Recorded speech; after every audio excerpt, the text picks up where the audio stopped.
Hola amigos, ¿qué tal? Bienvenidos a la emisión número 127 de Conectando Puntos, que semana a semana estamos compartiendo Juan José Toral Vivero, a quien le doy la más cordial bienvenida a este espacio, y un servidor, Claudio Ruiz Velasco, pues para platicar, reflexionar, criticar, por supuesto, pero de manera objetiva, reflexiva y desde el punto de vista ciudadano, los acontecimientos que en política suceden aquí en México y que por supuesto tienen un impacto a nivel social, a nivel comunitario, a nivel ciudadano, en todos los aspectos, porque afecta todo, ¿no? Se va desencadenando.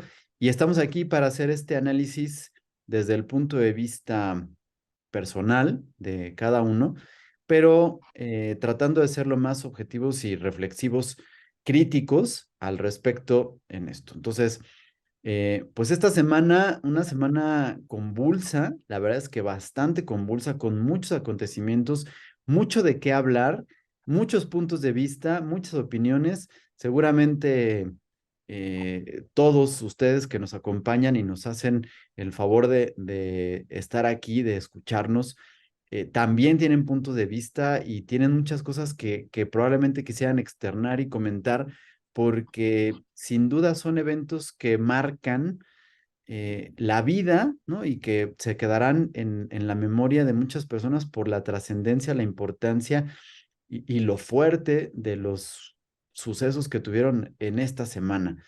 Mi querido Juan José, antes de continuar con mi verborrea, pues te doy la más cordial bienvenida nuevamente, te saludo. ¿Cómo has estado? Bien, Claudio, muy bien, gracias a Dios. La verdad es que, como bien dices tú, esta semana, pues con esta noticia trágica desde mi punto de vista, donde creo yo que una vez más se evidencia este gobierno en su forma de, de abordar temas para mí de suma delicadeza y que por desgracia, en este caso, pues se habla de vidas humanas y que sin lugar a dudas, pues tiene un montón de aristas que se pueden ir viendo. Yo creo que el tema es tan complejo, Claudio, que sin temor a equivocarme, podríamos llevarnos este capítulo y este espacio, tú y yo abordando los puntos de vista que tenemos y seguramente se nos pasarían varios que eh, las personas que nos hacen el favor de ver, tendrían también un punto de vista sobre lo que sucedió, porque sin lugar a dudas, pues no sé, quisiera yo desearlo así, es como que la corona de un, una sucesión de hechos que rebasan los diálogos de este gobierno. Y pues ya lo platicaremos cada uno de los puntos de vista que tengamos, abordándolos desde diferentes ópticas, porque sin duda cuando tú hablas de una tragedia humana, y en esta tragedia humana se ven involucradas muchas circunstancias de las cuales, en teoría, México está luchando por eso, pues sin lugar a dudas, deja la pregunta de qué sí o qué no está haciendo bien este gobierno, Claudio. Sí, Juanjo, y pues creo que esta semana definitivamente pues inició de una manera trágica, ¿no? Sí, Según la memoria, creo que no habíamos tenido un suceso tan lamentable en este sexenio. Probablemente lo más cercano, pero con sus debidas distancias, fue el accidente que hubo en Tlahuelilpa, ¿no? así es, Históricamente se estaba en el faro de la atención pública la lucha contra el huachicoleo y se da este accidente terrible cuando están ordeñando una toma clandestina. Sin embargo, bueno, las imágenes y lo que sucede nos da, pues digamos que pie a poder decir que sí había una responsabilidad de las personas que sufrieron el accidente. este suceso del centro de retención del Instituto Nacional de Migración en Ciudad Juárez tiene muchas circunstancias, ¿no? Hay que ver, y la verdad es que no sé desde dónde comenzar, Juan José, si desde el asunto histórico que llevó a que estas personas estuvieran retenidas y encerradas bajo llave, o desde el punto de vista de la responsabilidad, o desde el punto de vista de la corrupción, o desde el punto de vista de las irregularidades al debido proceso que ha llevado post suceso, o a partir del punto de vista sociológico, económico, político y social que lleva a que estemos en una situación así, o desde el punto de vista del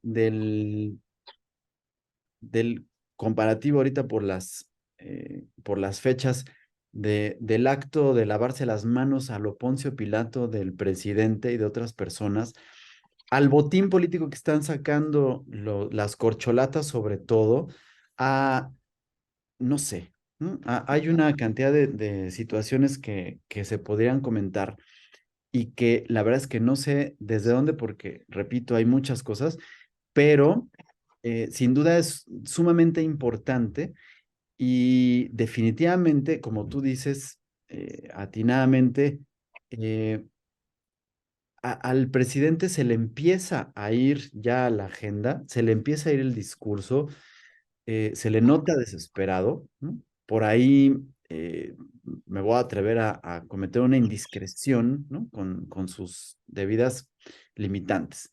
Pero se habla de que el jueves el presidente tuvo un desvanecimiento, un probablemente preinfarto, que seguramente tiene que ver con la presión que le implica esto. O sea, esto es un grado de preocupación que no se debe tomar a la ligera como aparentemente se estaba, y el problema que trae de fondo y a futuro, por supuesto que es mucho más grande porque se le están cayendo muchas cosas en las cuales tenía sostenido su discurso y no, y que probablemente sea lo más grave de todo.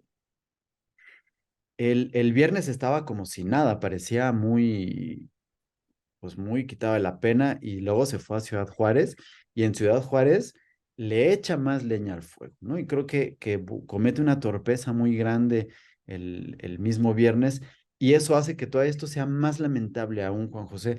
No sé desde dónde comenzar a platicar al respecto, porque además está el asunto de que dándole seguimiento a lo que hemos estado trabajando en este espacio durante muchos meses, la UNAM hace un cambio a sus estatutos internos para poder perseguir los asuntos del plagio.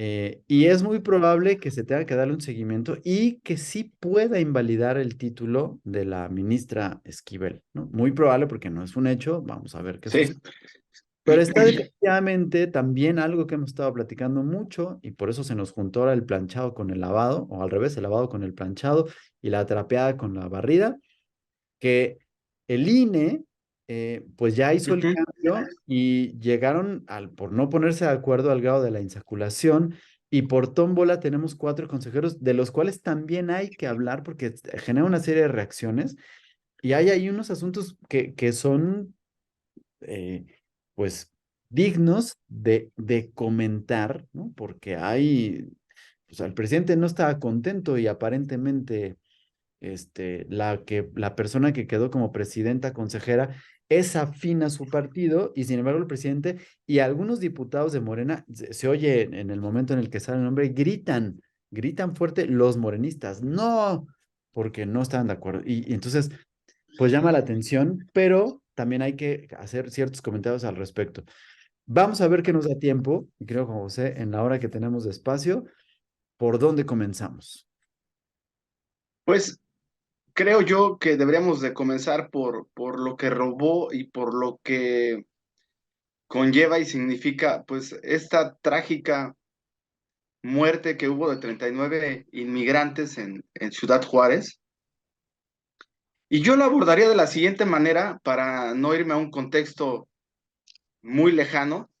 Me gustaría hablar de el precandidato López Obrador antes de llegar a la presidencia, ese candidato de oposición que creo yo sabía el sentir del pueblo, sabía cuáles eran los temas relevantes que pudieran ocasionar de alguna manera escozor y que, perdón por lo que voy a decir, pero al final es un político y que políticamente hablando podía sacarle más provecho. Y voy a empezar de esto porque no sé si tú te acuerdas, Claudio, que los que vivimos en México, vivimos en el sexenio de Felipe Calderón, lo que fue el incendio en la guardería ABC. Vivimos con el gobierno de Enrique Peña Nieto la desaparición de 43 estudiantes de Ayotzinapa. Vivimos también lo que fue la tragedia de Pasta de Conchos. Lo comento y lo menciono porque de alguna manera estamos hablando de situaciones similares donde pierde la vida seres humanos. De hecho, antes de que fuera presidente López Obrador, lo platicamos tú y yo aquí, López Obrador sacó un libro que se llama, si no me recuerdo, aquí lo tengo, Oye Trump, y solamente te voy a leer el índice, amigo, porque creo que de ahí podemos partir en función a dónde quiero llegar. Pone la noche de la elección, el primer día de gobierno de Trump, bendita migración. Sin migrantes no hay progreso. Nuestro proyecto de desarrollo, el muro de la muerte, el silencio cómplice de los gobiernos de Peña Nieto, el gobierno de Estados Unidos, candil de la calle y oscuridad de la casa. Y por último pone los refugiados de la violencia. Ok. ¿Por qué quise traer esto a tema, Claudio? Porque si nosotros vemos las nacionalidades de los inmigrantes, la mayoría salvadoreños, hondureños, pero también hay venezolanos y colombianos. El común denominador de esos gobiernos es que son por lo menos de Honduras y en este caso Venezuela. El Salvador parece que se está librando de eso. Es que hay un autoritarismo, hay un dictador, no abiertamente hablando, pero una política represiva, donde los índices de inseguridad pues son de preocuparse y las condiciones económicas de esos países no son las mejores. Partiendo de esa base, no sé si recuerdes, Claudio, que exactamente hace 2 semanas, cuando mucho tres, el gobierno de Estados Unidos, en lo que es la política de migración, se endureció y dijo, a partir de ahora se cierran puertas. O sea, ya no va a haber ese trámite de que quién se acepte y quién no, se cierran las puertas. De hecho, hubo una lucha en la frontera donde lo encabezaron inmigrantes centroamericanos. Bueno, muchos de esos inmigrantes se quedaron en las calles de Ciudad Juárez. ¿Qué hizo el gobierno estatal?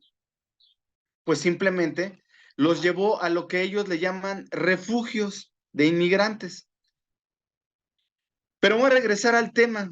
El tema aquí, Claudio, es por qué López Obrador, antes de ser presidente y antes de la visita de Donald Trump, juzgaba, criticaba la política de los Estados Unidos contra los inmigrantes, juzgaba y criticaba el trato de Estados Unidos hacia los inmigrantes y en particular hacia los que iban de México a Estados Unidos. De hecho, en ese lapso hubo un caso que en Estados Unidos encontraron un tráiler con inmigrantes adentro en el estado de Texas y entre esos iban mexicanos. Bueno, no sé si te acuerdas cómo levantó la voz López Obrador y Marcelo Ebrard, indicando que exigían justicia para esos mexicanos y llegar hasta las últimas investigaciones. ¿Qué sucede, Claudio, cuando viene Trump en su visita y cómo cambia radicalmente la política mexicana con respecto a la contención de inmigrantes? No, en ese momento se indignó López Obrador porque nos dijo que nosotros no íbamos a ser el tercer país, que nosotros al aceptar esa condición poníamos en riesgo nuestra soberanía nacional. No cambió el tema, que hasta presumió que iba a llevar el programa de Sembrando Vidas a El Salvador y Honduras, y que los inmigrantes que decidieran pasar a Estados Unidos pensaran también en quedarse en México, porque aquí él iba a abrir ofertas de trabajo. Y si bien, Claudio, hay ofertas de trabajo en Ciudad Juárez porque la situación en función de seguridad es delicada, pues también hay que ver que los inmigrantes que se quedan en Ciudad Juárez, pues también no tienen los mismos derechos que nosotros como mexicanos y se les contrata bajo una circunstancia, pues, de desventaja. ¿A qué quiero llegar? Y ya empezando a tocar el tema y con esto hacer la introducción y el preámbulo a lo que tú quieras y los puntos que quieras tocar, pues Claudio, me voy a ir estrictamente ahorita en esta ocasión a lo que el gobierno mexicano se ha cansado de decir y que en los hechos, por desgracia, vimos que no fue así. Primero nos dicen que los inmigrantes están en un refugio. ¿Qué debemos de entender nosotros como un refugio? Pues como lo que vimos, no sé, también hace como un año en la Ciudad de México, que en una zona muy conocida, en la Magdalena de la Michuca, creo, se instaló pues lo que sí se podría decir que es pues un albergue, que es un albergue, que llega el inmigrante, que puede llegar a dormir, descansar, tener una condición básica, mínima, digna, pero que puede salir a buscar trabajo o puede salir a continuar el destino que él quiera en ese momento. El problema aquí que nosotros vimos, Claudio, es que lo que para ellos era un albergue y que en teoría debería de ser una estación migratoria, era básicamente una cárcel. ¿Y por qué lo digo de esta manera? Porque en el video que se difundió ya a nivel mundial, pues se ve que los migrantes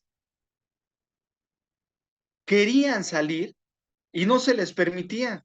Y por ahí se filtra la información que dentro de los estatutos del Instituto Nacional de Migración no puedes retener, la palabra retener, quedar bajo resguardo más de 76 horas.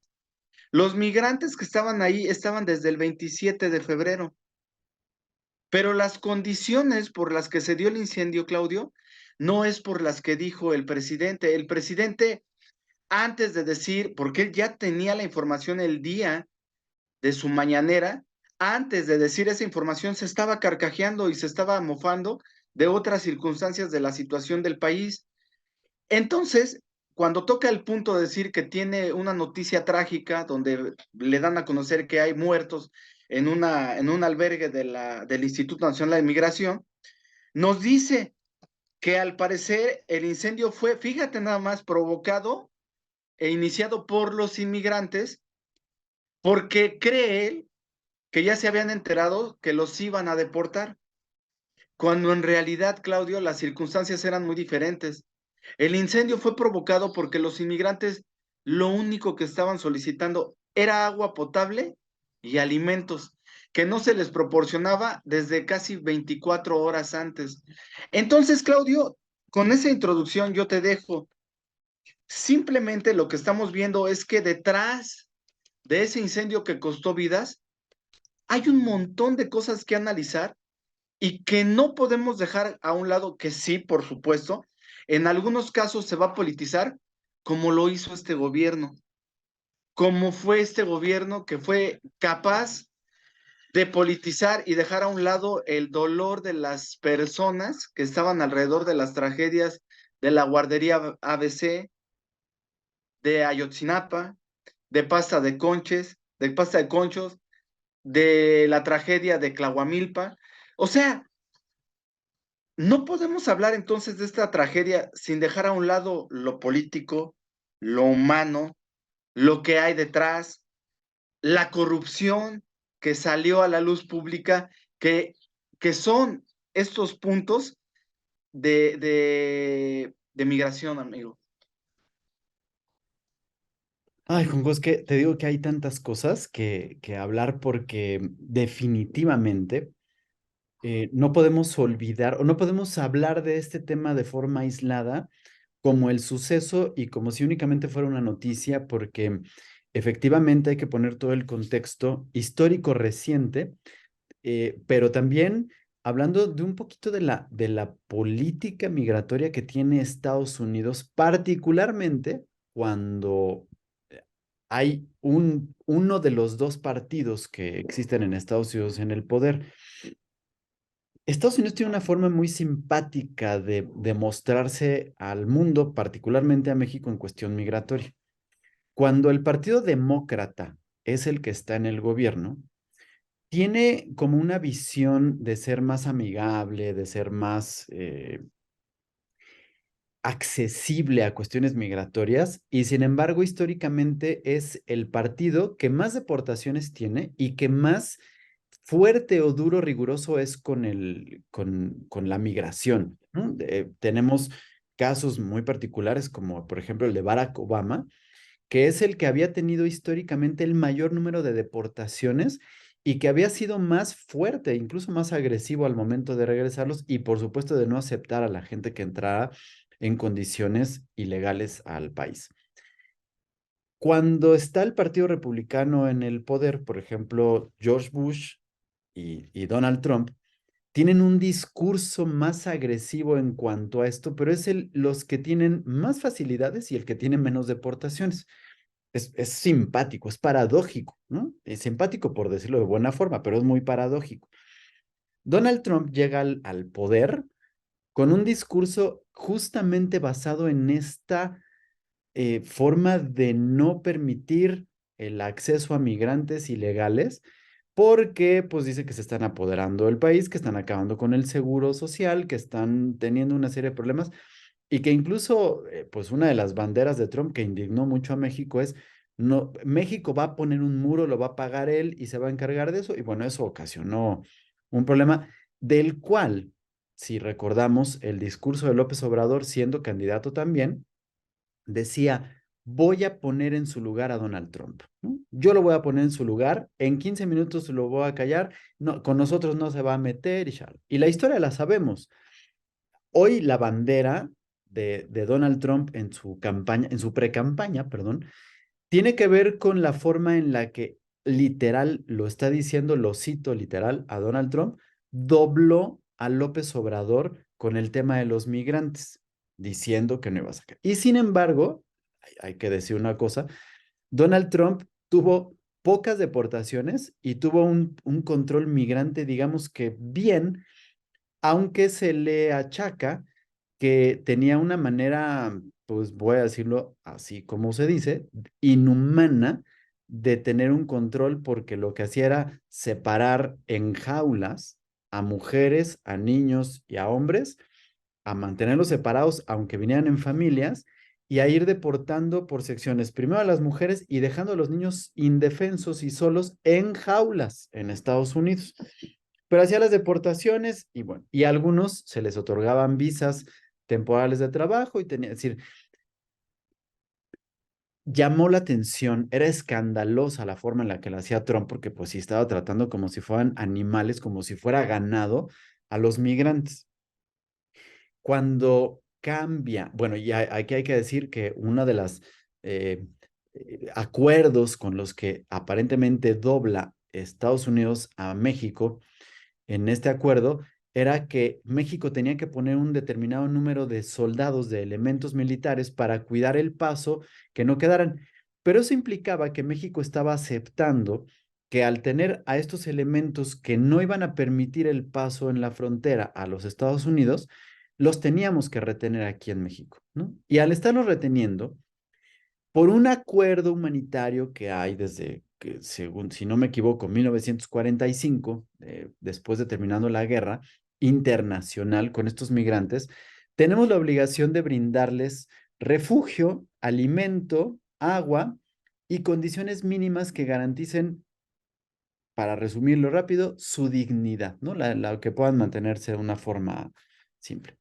Entonces, si López Obrador aceptó este acuerdo con Donald Trump, implicaba forzosamente que tuviera que mantenerlos aquí, pues principalmente en los estados fronterizos con Estados Unidos, los del norte, en esta situación. Sabemos todos perfectamente que durante esta época se dio una migración impresionante, sobre todo de haitianos, eran los que más había, pero también teníamos personas de Centroamérica, principalmente de Centroamérica, y en un menor grado de Latinoamérica, venezolanos, que al no poder pasar a los Estados Unidos, empezaron a quedarse en albergues improvisados, es decir, sin que hubiera esta asistencia por parte del gobierno de México. eh, Sobre todo en Tijuana, creo que era donde más personas había haitianas, pero vimos un montón de personas en Monterrey, particularmente, por supuesto, en Chihuahua, y, y abundaban, ¿no? Las personas que estaban ahí. Cuando hay esta transición del gobierno con Joe Biden, empieza a haber una serie de movimientos que principalmente surgen de Centroamérica, de Guatemala y Honduras, de generar caravanas migrantes que salen en mítines completos, atraviesan toda la República Mexicana, llegan a Estados Unidos a pedir visas humanitarias para poder ingresar a los Estados Unidos, permanecer ahí porque están huyendo de situaciones eh, inhumanas en sus países de origen. Y López Obrador se cuelga de esto para decir que son bienvenidos, que les va a dar refugio, genera Chiapas como un paraíso migrante en donde les otorga un montón de facilidades, incluso se habla de darles seguro social, ¿no? Lo dijo López Obrador, ¿no? De darles seguro social, de tener acceso a becas, ¿no? Y de mantener programas sociales con ellos para poderlos mantener en Chiapas y que les pueda ayudar a sus, pues incluso hablar de darles empleo en algún momento y etcétera.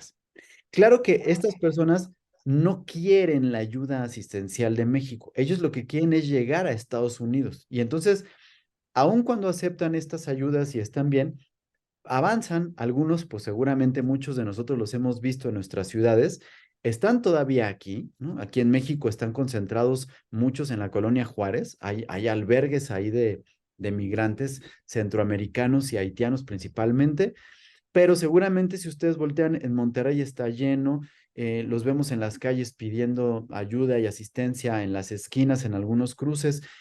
Por supuesto, Tijuana está lleno, ¿no? Chihuahua ya vimos que está lleno, es decir, hay un montón de personas que están ahí. Ahora, con un aumento grande, importante de venezolanos que están llegando y que a pesar de que sí tienen esta ayuda con todo lo que habla y que seguramente será motivo de otro programa de lo que implica tener estos programas asistenciales a estas personas que no son mexicanas, eh, se van. Recordemos que Biden en múltiples ocasiones ha hecho acuerdos con México y que uno de los últimos que se da justamente en el marco de la última visita que hacen tanto Joe Biden como Justin Trudeau a México, días antes, horas antes de la visita, acuerdan con México que vamos a tener un programa en el cual vamos a recibir mensualmente 30,000 migrantes que van a ser deportados de Estados Unidos primero a México y México tiene la obligación de deportarlos a sus países. Sin embargo, pues por lo que hemos estado viendo, México no los está deportando, sino que los mantiene en estos albergues con la misma condición que están en estos tratados humanitarios que datan de décadas, en las que les tenemos que dar alimentación, les tenemos que dar albergue, les tenemos que dar todas las condiciones para que puedan mantenerse ahí, con la visión que algunos expertos politólogos están diciendo, a México le conviene tenerlos aquí, darles asistencia, e incluso se mencionó en algún momento darles la posibilidad de que participaran en los comicios, en los próximos comicios, para que pues pudieran apoyar a la Cuarta Transformación y que definitivamente no puedo dejar de conectar puntos porque eso es lo que hacemos en este programa, tenía que ver con la propuesta que estaba haciendo una de las aspirantes a la consejera presidenta, ¿no? La señora Berta Alcalde, que decía que incluso su propuesta era que las credenciales de identificación del INE que tenemos con lo que nosotros nos podemos presentar a votar estuvieran impresas en papel, lo cual facilitaba que todas estas personas que estaban recibiendo una ayuda también pudieran votar. ¿no? Porque pues iba a ser uno de los mecanismos mediante los cuales estudiar, ¿no? Que también habrá que relacionar, pero es importante que pudiéramos hablar de esto. ¿Por qué? Porque México estaba cumpliendo parcialmente con este acuerdo. Sí recibimos 30,000 migrantes al mes, pero no estamos cumpliendo con la parte que implica regresar a sus países a esta totalidad de 30,000 personas. Y entonces tenemos concentrados en algunos lugares, particularmente en Ciudad Juárez, a este grupo de personas que durante ciertos días llegan, están durante un tiempo y salen, ¿no? Lo que llama la atención, Juanjo, que comentas atinadamente, es que en este momento algunos están desde el mes de febrero, ya teniendo mucho tiempo, no están siendo deportados, no están siendo atendidos, no tienen visas humanitarias y por el contrario están siendo tratados de una forma que es de llamar la atención porque pues lo vimos todos en los videos, están encerrados con candados en lugares que pues pareciera que estuvieran encarcelados, ¿no? Si están, Es que de hecho están encarcelados. ¿no? Están utilizados como una cárcel o está utilizado este albergue que es un centro de contención o de retención, lo voy a decir, justamente como eso, como una cárcel, ¿no? Entonces, eh, pues no se le está dando el trabajo que debe de tener, ¿no? En el Instituto Nacional de Migración. Y bueno, en ese momento dicen, había 80 migrantes, si no me equivoco, en el momento en el que ocurre el incendio. ¿Quién inició el incendio? Pues podrá ser muy especulativo, ¿no? Las versiones oficiales dicen que efectivamente fueron ellos. Creo que el video es muy claro a decir que sí, prendieron fuego, ellos prendieron el fuego a los colchones. Ujú. Yo Claudio, ¿no? Desde mi posición privilegiada de ser un ciudadano mexicano que tiene una casa, que tiene un hogar, que tiene un trabajo, que tiene unos ingresos, yo no me puedo imaginar qué me llevaría a mí a prenderle fuego a un colchón en un espacio donde lo más lógico era que iba a ocasionar un daño a las personas que estaban ahí y que si estoy viendo que está cerrado, pues yo no sé, probablemente, y quiero pensar de manera inocente, que eso iba a generar una presión para que los guardias, al ver que estaba un incendio, les iban a abrir la puerta y ellos iban a poder escapar de este centro de retención de un trato inhumano donde ni siquiera las cuestiones básicas estaban siendo atendidas, ¿no? La de alimentación y de agua potable, agua para beber. Claro. Entonces, pues bueno, digo, yo no lo puedo pensar, ¿no? Sin embargo, pues así sucedió. Estaba ahí. Y lo que estábamos viendo en el video es que las personas que estaban encargadas de la seguridad o de la vigilancia de este espacio, cuando vieron que está haciendo el incendio y que empiezan a correr de un lado a otro y que ven que esto se puede salir de control, en lugar de abrir la puerta a las personas para que puedan salir y como dice, no solo su reglamento, sino el contrato establecido con el Instituto Nacional de Inmigración y por tanto con la Secretaría de Gobernación, pero independientemente de eso, con el gobierno mexicano, hacen todo lo contrario y se salen y dejan a las personas ahí, pues bueno, ya sabemos, ocasionando la muerte a 38 personas en el momento del incendio y una más posterior en el hospital y que suma 39, ¿no? Por lo menos es lo que nos dicen las cifras oficiales, lo cual, por supuesto, genera, pues bueno, es un hecho lamentable que lo primero que se tiene que hacer a nivel legal en esta situación es deslindar responsabilidades. Deslindar responsabilidades significa que tenemos que ver quiénes son las personas que en el momento eran responsables, pues, de la seguridad, de la vigilancia y en la cadena de mando, quién llevó a cabo determinadas acciones a partir de las instrucciones que se estaban tomando o que tenían que tomar para ver quién se hace responsable. Entonces, por supuesto que de entrada son las personas que estaban en el momento presentes y que eran encargadas de la seguridad y que se supone debían de saber qué hacer en caso de un incendio y que tenían que seguir un protocolo que además está por escrito y que está marcado y que si entendemos que hay, ya sabemos ahora que hay una empresa particular, privada, que otorgaba este servicio de vigilancia y seguridad, bueno, pues entonces esa persona tiene la obligación, o esa empresa, perdón, tiene la obligación de brindar una capacitación a estas personas para saber cómo actuar en caso de inundación, en caso de incendio, en caso de sismo, en caso de revuelta, en caso de cualquier situación, deben de estar preparados para ello, ¿no? Porque, pues, si ustedes están trabajando en alguna empresa, sin importar de qué se trata, pues sabemos que tenemos constantemente capacitaciones en materia de protección civil porque vivimos en un país que es sujeto a eh, inundaciones, a sismos, a derrumbes, a revueltas, etcétera. Hay una cantidad de cosas. Yo he tomado para cuestiones de inundación, para cuestiones de sismo, hasta para cuestiones de incendio, por supuesto, y hasta para cuestiones de balaceras, ¿no? En la Ciudad de México. Es decir, ya estamos preparados para cualquier contingencia. Esta empresa tenía la obligación de haber brindado esta capacitación y estas personas tenían que haber actuado conforme al protocolo. Sin embargo, no lo hicieron y por tanto son responsables directos.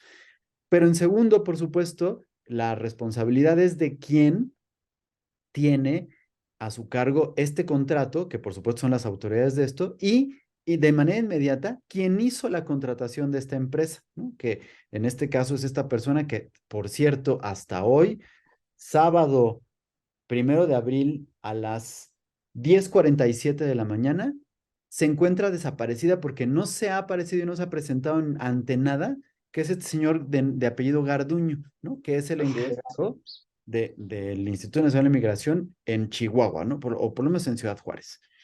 Y de manera inmediata, entonces, hacia arriba, pues el encargado a nivel nacional del Instituto Nacional de Migración. Ya hemos escuchado en estos días quejas, digamos, o manifestaciones, y me refiero a manifestación porque se manifiesta el encargado del Consejo Ciudadano del Instituto Nacional de Migración diciendo que el encargado, Garduño, no se ha presentado y no ha dado la cara desde el día del incendio, para nada, con el pretexto de que está con el presidente. Y el presidente va a Chihuahua y el señor no aparece tampoco, ¿no? Entonces, por supuesto que sabe muy bien la responsabilidad que tiene porque, pues, se está ocultando, ¿no? Y bueno, ahí me voy a quedar, ¿no? En este asunto de responsabilidades, te cedo el micrófono para que podamos ahondar con esto y hablar, porque de responsabilidades, la secretaria de Seguridad Ciudadana, Rosa Isela Rodríguez, tiene una presentación para hablar de esto y me parece que hay una cantidad de irregularidades y que violan el debido proceso de una manera flagrante y nadie dice nada y aparentemente ella dice que está haciendo su trabajo, pero no lo está haciendo. Y habrá que hablar y denunciar esto aquí en el programa, ¿no? Bueno, siguiendo con el hilo conductor de los temas que tú estás hablando, Claudio, pues lo que es un hecho y lo que es evidente es que el gobierno de Andrés Manuel López Obrador, iniciando por él y su movimiento de cuarta transformación, tienen una política de negación. O sea, realmente cuando en este país suceden cosas malas, niegan que son ellos los responsables, cuando directamente pues son los responsables. Y me quisiera ir al punto de que tú comienzas con que debía o debería de haber un responsable. ¿Qué pasó esta semana, Claudio? Cuando le preguntaron al secretario de Gobernación, Adán Augusto, él dijo que él no tenía nada que ver y que eso le correspondería a Marcelo Ebrard, que la responsabilidad era de Marcelo Ebrard porque, pues bueno, era un asunto externo, ¿no? No es algo que le compete. Cuando directamente quien está a cargo o quien debería hacerse responsable legalmente hablando del Instituto Nacional de Migración es la Secretaría de Gobernación. Cuando tú le preguntas a Marcelo Ebrard, pues también contesta de esa manera. Saben que no son temas míos, simplemente eso le corresponde a la Secretaría de Gobernación. Al final están negando los dos su responsabilidad, pero también están cuidando lo que políticamente les genera para ellos una mala imagen, porque ¿quién quiere cargar con una tragedia de vidas humanas? Ahora, yo empecé diciendo, que políticamente hablando, ¿cuántos provecho le había sacado López Obrador a la guardería ABC, a Yotzinapa, pasta de conchos, etcétera, etcétera, etcétera? Pero todos esos eventos tienen un factor común, que no fue bajo ninguna dependencia de su gobierno, cosa que en este momento el Instituto Nacional de Migración sí está a cargo del gobierno federal. ¿Y por qué negar entonces que son responsables? Eso por un lado. Por el otro lado, tú estás diciendo, ok, vino Trump, de palabra de Trump dice, los doblamos. El gobierno mexicano, encabezado por López Obrador, asigna una cantidad de elementos para empezar a cuidar las fronteras. Pero aquí viene la otra pregunta, Claudio. Si el Instituto Nacional de Migración está bajo la Secretaría de Gobernación y por ende bajo el gobierno federal, ¿por qué tendrías que contratar una empresa privada si estás constantemente incorporando elementos del Ejército Nacional a la Guardia Nacional? Y entonces, ¿qué está haciendo la Guardia Nacional, el Ejército Nacional, los elementos que pudieras capacitar para la seguridad nacional? ¿En dónde están?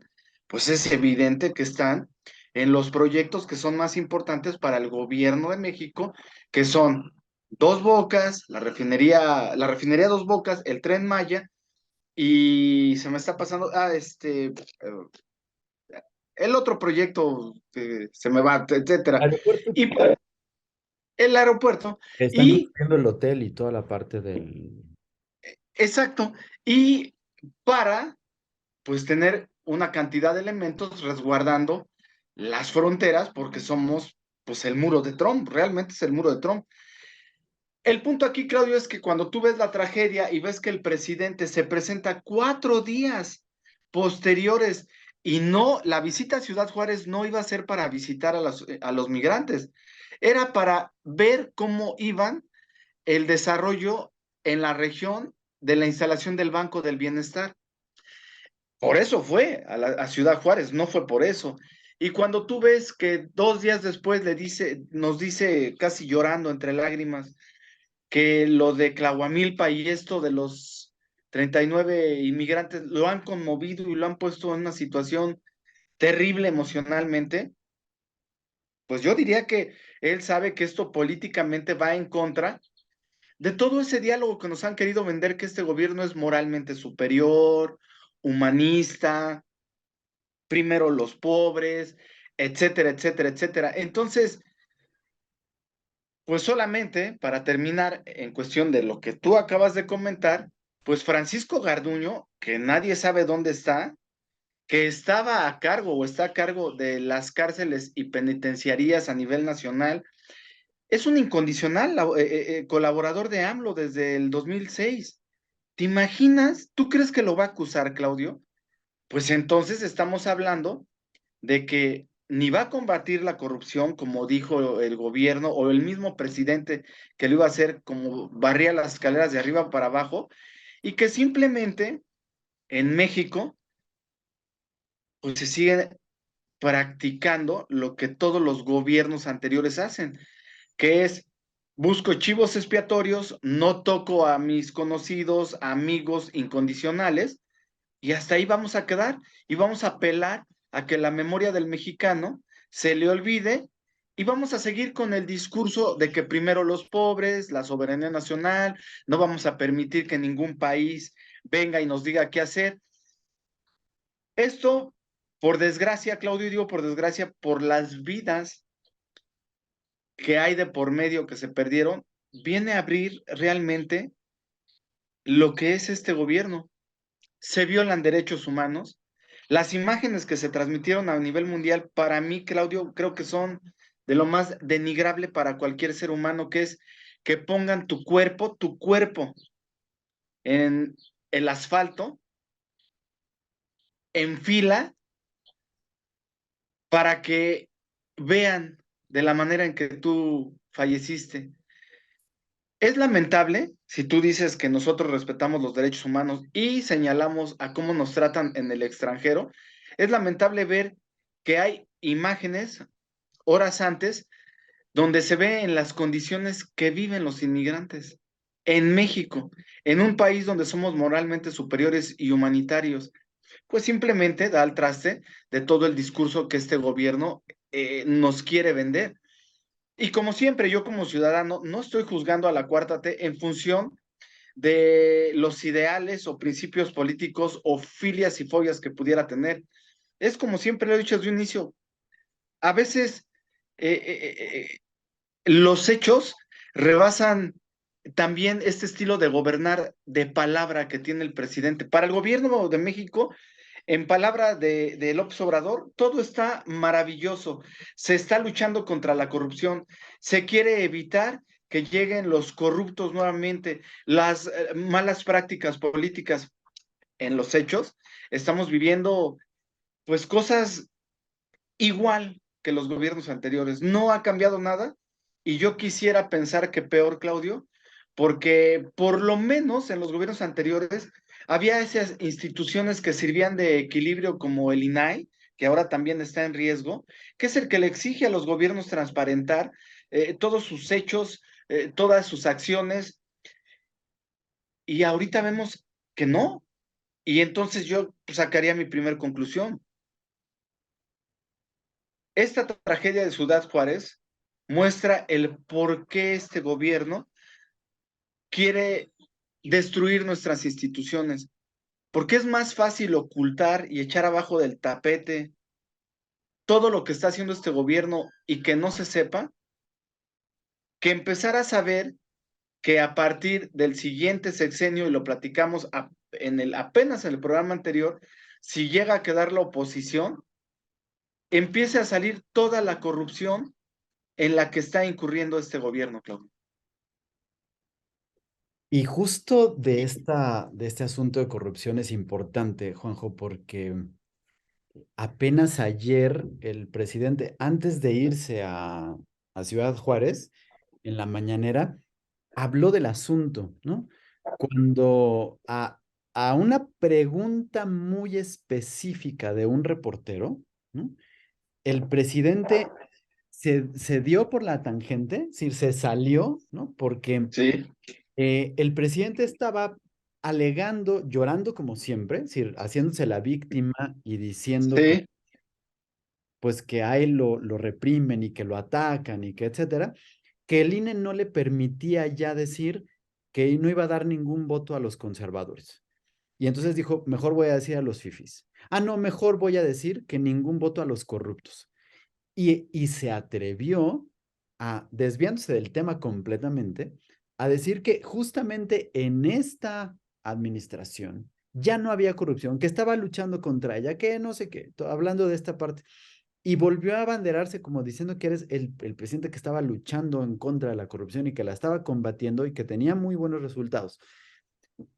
Pero horas antes estábamos escuchando a Rosa Isela diciendo que había un contrato con esta empresa privada que se encargaba de la seguridad, donde estaban solamente ahí en este centro de Ciudad Juárez 500 elementos contratados, pero que en la práctica solamente había 4.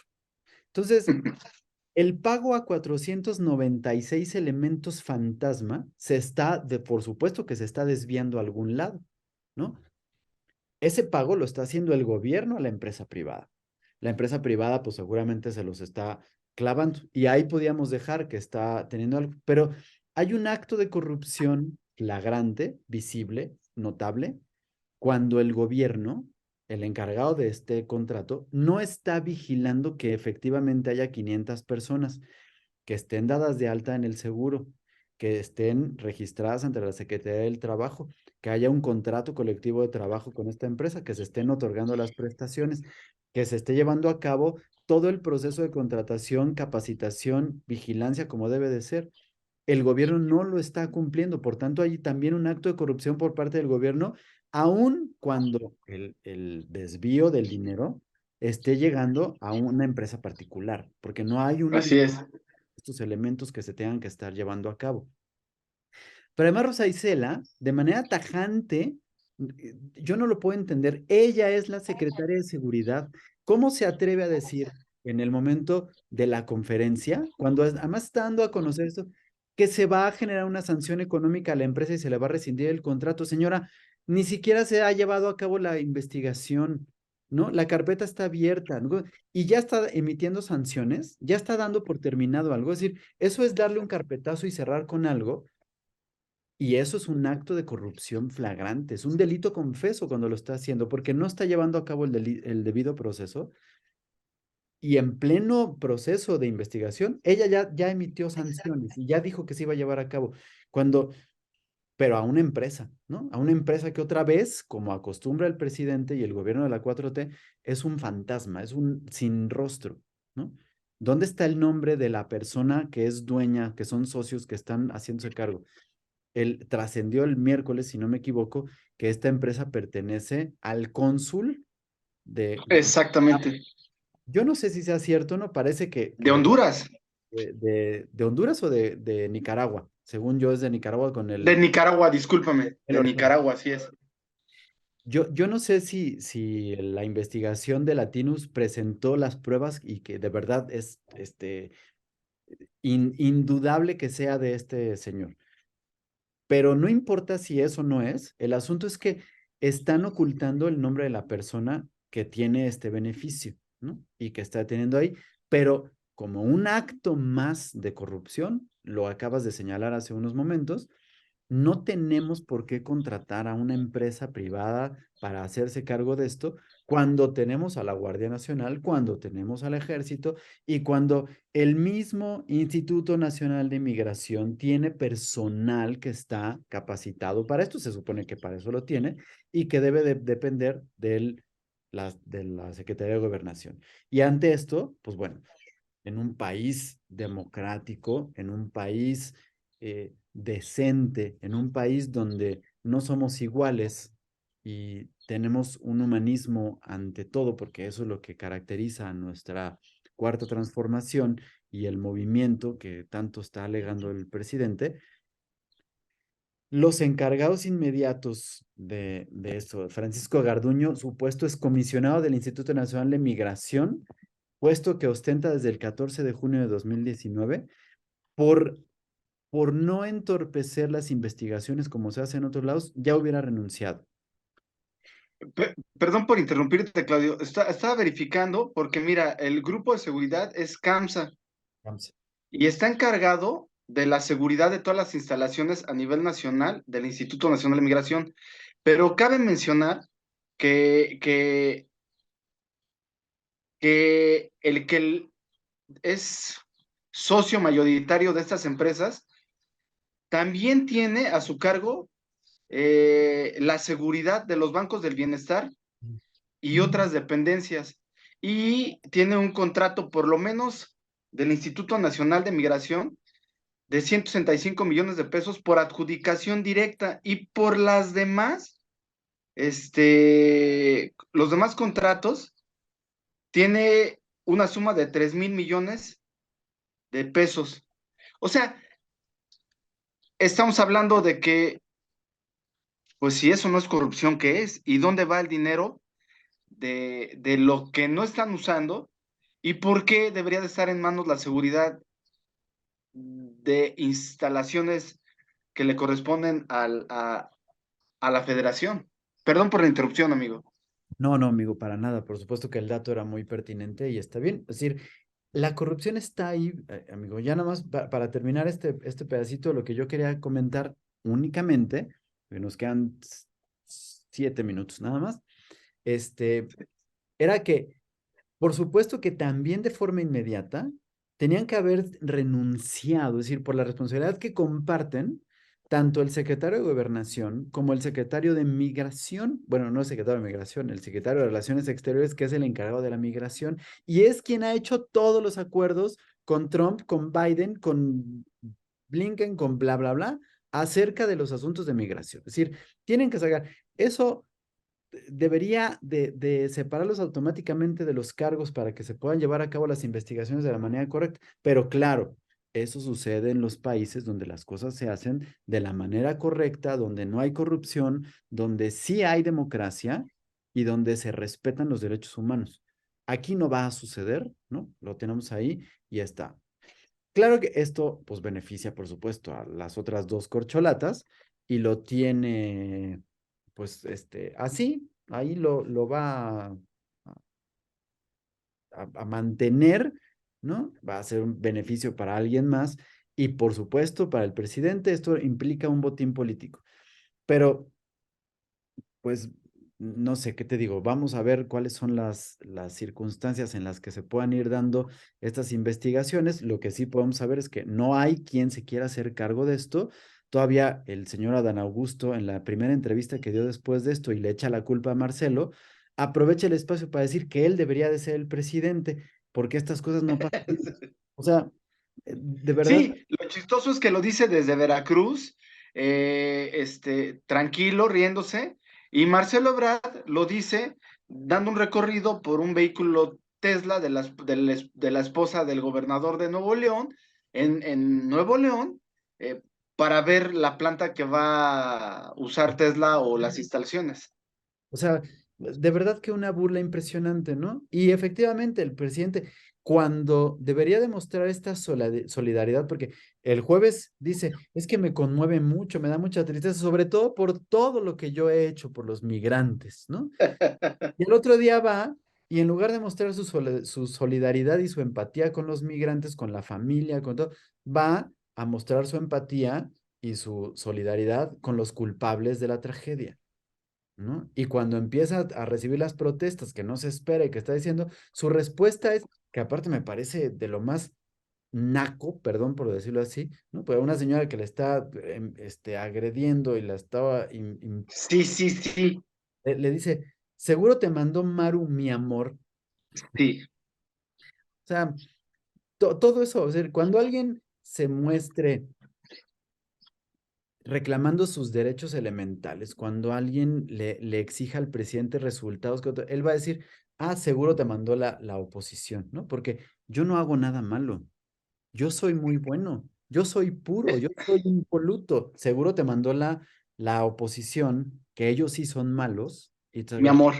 y está ahí, pero el mi amor, ¿qué Es pedo? que ahí tú ves la calidad humana que tiene esta persona, o sea, realmente, sin meterme en el tema del personaje de AMLO, ahí es donde tú ves que Andrés Manuel López Obrador como persona, creo yo, cae en la patología del narcisismo y que por desgracia es un manipulador profesional. Pero yo para concluir, Claudio, voy a dejar la siguiente, el siguiente comentario que me viene a la memoria cuando dice el presidente, no politicemos esta tragedia, sin dejar, ya hice mención de cómo él politizó y todavía al día de hoy Epigmenio Ibarra hace un pase de lista y bueno, ¿qué existe, o mejor dicho, qué ejemplo se me viene a la mente de cómo es que podemos politizar todo? ¿Te acuerdas, Claudio, por qué Joe Biden aterrizó en el AIFA? Si no te acuerdas, y si no se acuerdan los que nos escuchan, se los voy a decir porque en ese momento lo platicamos.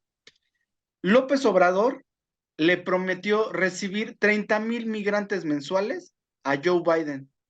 Bueno, aquí están los resultados. ¿Para qué los quieres recibir?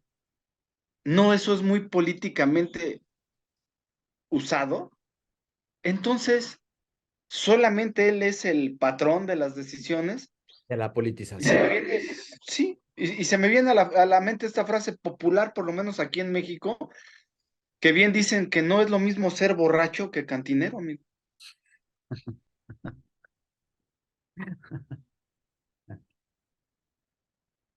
Aquí el problema es que aquí el único dueño tanto de la embriaguez, de lo borracho y de las cantinas es AMLO, ¿no? Es el único que puede, ambas. Pensé que ibas a decir, aquí la diferencia es que el cantinero es borracho también, ¿no? Pues puede ser. Pues las dos cosas, o sea, es el dueño tanto de uno como de otro, o sea, el único que puede hacer politiquería, el único que puede politizar, el único que puede ser víctima y el único que puede ser víctima es López Obrador.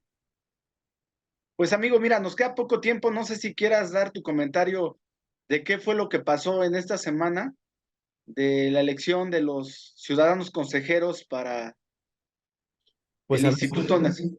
si en 2 minutos, mi querido amigo, no se dio la posibilidad de que se pusieran de acuerdo los diputados para la elección o el nombramiento de los 4 consejeros, entre ellos quien iba a ocupar el cargo de consejera presidente, porque la consigna es que debe de ser mujer, y Así entonces es, optaron por la insaculación. Eso significa, por muy feo que se escuche, que iban a meter a una tómbola, a sacar un papelito y a obtenerlo. Entonces, ahí se quedó como consejera de presidente Guadalupe Tadei, que es una persona que ha estado como consejera electoral en otros consejeros, institutos locales, bueno, en un instituto local durante, creo, sí, si no me equivoco, 10 años.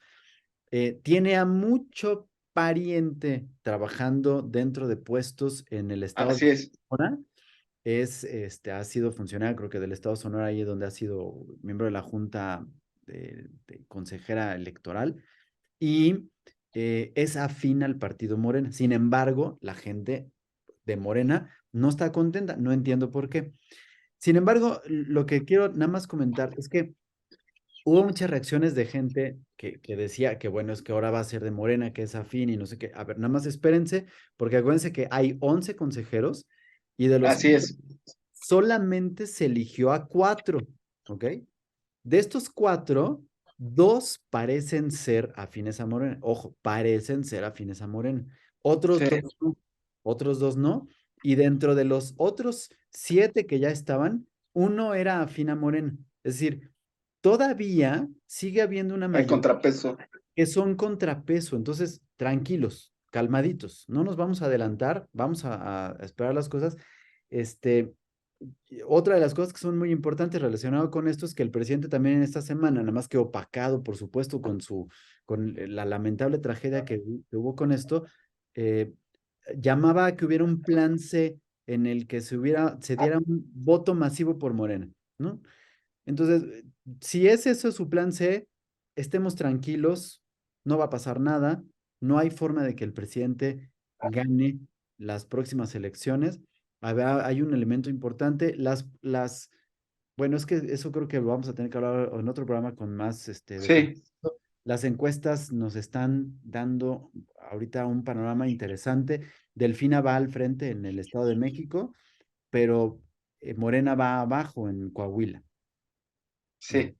Y bueno, faltan todavía muchas cosas que definir, pero si esta situación, pues que se le salió del huacal al presidente, pone en manifiesto los errores y las intenciones verdaderas que tienen, no va a haber plan C que salve al presidente.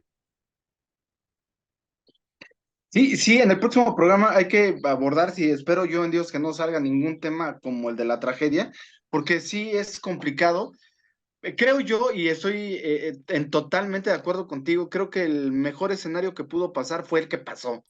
¿Por qué? Pues porque simplemente se deja la estructura como está del INE, se deja a la burocracia profesional con la que se opera el INE y que al final, eh, aunque la que quedó de presidencia, bueno, de presidenta Guadalupe Taidé y A su ver. familia, pues está muy ligada a los gobiernos morenistas, también tiene que cuidar la función que tiene. Y lo comento porque no sé si te acuerdas de la que pusieron como titular en el Banco de México. Está haciendo un gran trabajo Sí. y se deslindó totalmente de López Obrador.